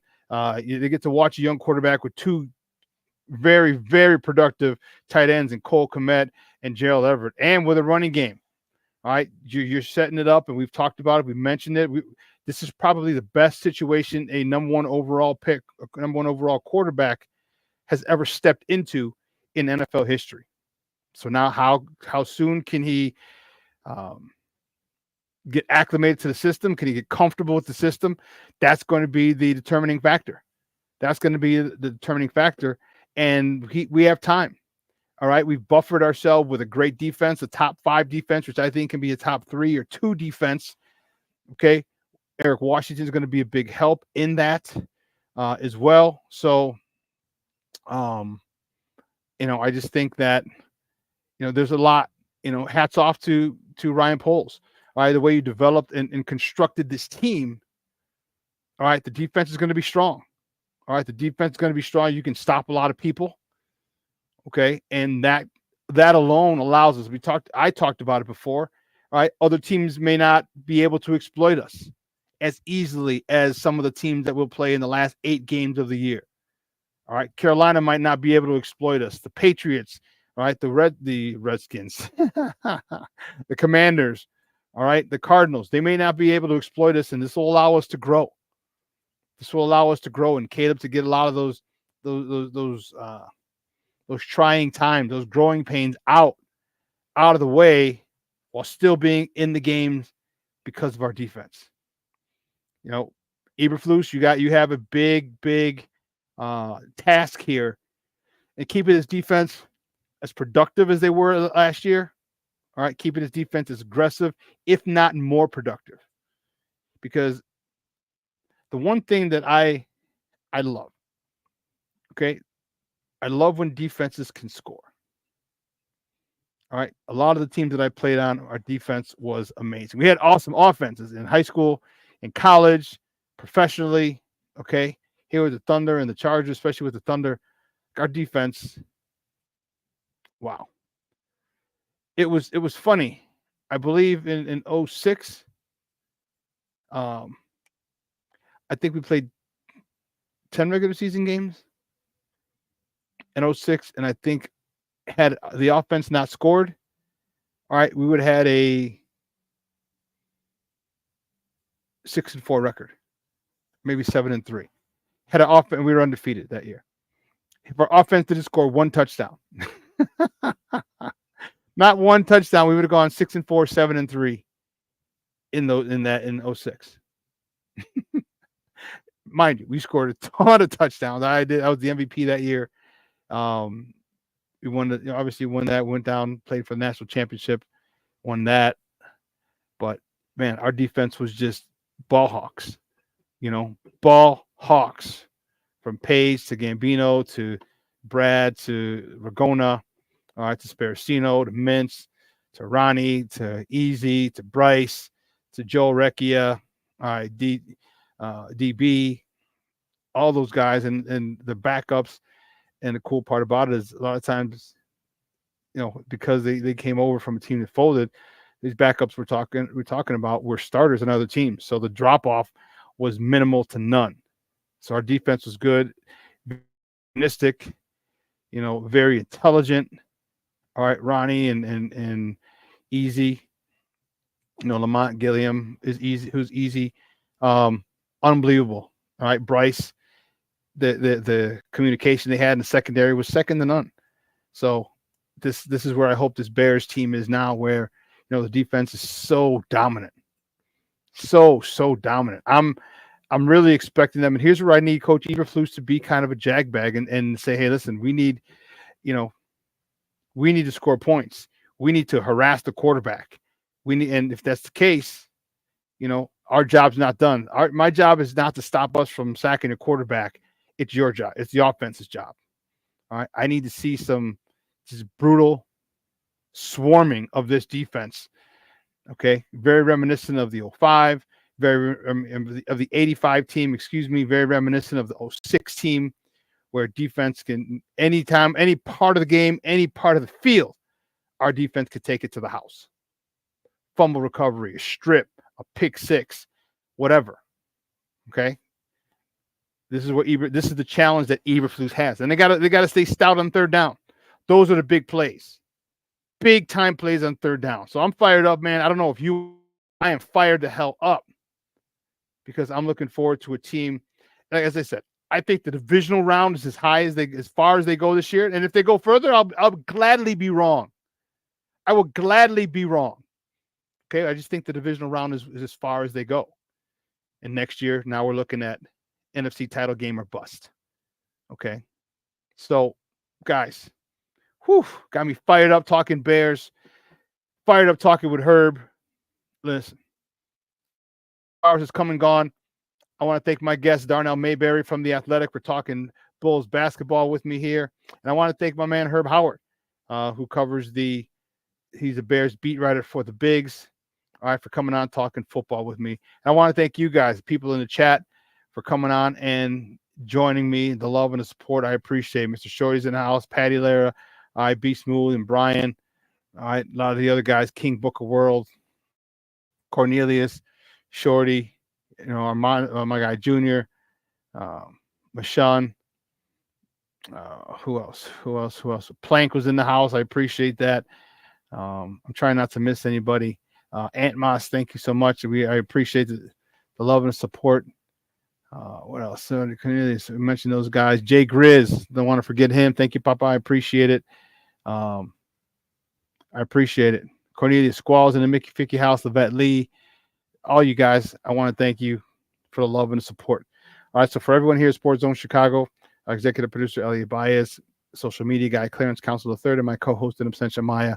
Guys, I'm your boy, the SuperBack, Shawn Sierra. Guys, have a phenomenal rest of the day. A lot less of the day since I came on at 12:30, but have a great rest of the day. I'll see you guys next week. I will most likely have some clips from training camp as they start this week. I'm fired, man. I'm telling you, I'm fired up and I get goosebumps just thinking about it because it's here. It's here. We waited for it for so long. Okay. The Civil War was such a situation that took a lot out of us. I forgot Monica, my niece Monica, she's in the house as well. All right. I apologize. But yeah, that Civil War took a lot out of us. A lot of people lost friendships over it. But now we all need to get back to being Bear fans and hopefully those fences can be. All right, guys, have a phenomenal day. As I told you before on my Facebook lives, make sure that you tell your loved ones you love them. Okay. I just lost a cousin this weekend and he and I hadn't talked in a year and I never got to say goodbye. So it's real. The suddenness and the finality of it is painful. It's a tough one that I gotta swallow, and it's having a good days and bad days. All right. So make sure that your people that you love know that you love them because you don't know when the sand runs out of that hourglass and you just don't. All right. Well, anyway, folks, I'm out of here. I'm going to get something to eat. I am hungry. Guys, have a great day. Your boy, the SuperBack. I'll be back next Wednesday and probably Wednesday and Friday starting next week. All right. Your boy, the SuperBack. Sports owners, I love you and I appreciate the love and support. I am out.